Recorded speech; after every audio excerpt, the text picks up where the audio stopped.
ఇక్కడ బాప్తీసం పొందిన వాడు ఎంతమంది ఉన్నా నాకు తెలియదు కానీ, బాప్తీసం పొందినవాడు ఎంతమంది నాకు తెలియదు కానీ, బాప్తీసం పొందినటువంటి ప్రతి వ్యక్తిని క్రీస్తు ఎందుకు ప్రేరేపిస్తున్నాడు అనంటే నీతిగా బ్రతకడానికి ప్రేరేపిస్తున్నాడు.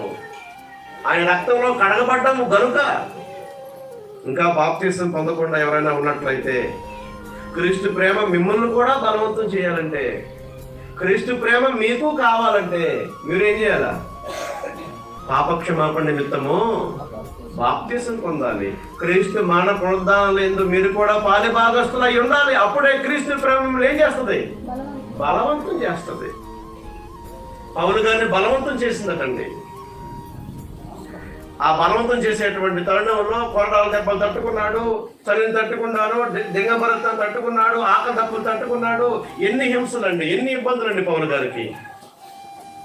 అయినా సరే క్రీస్తు ప్రేమ ఆయన ప్రేరేపించింది కనుక, నాకు దెబ్బలు ఈ సమస్యలు ఉన్నాయని ఈ దెబ్బలు నేను ఆగిపోయాడు. ఆయన ఎక్కడ ఆగలేదండి, ఆయన రాజీపడలేదండి. ఆయన క్రీస్తు ప్రేమ బలవంతం చేసేవాడు రాజీపడలేదు.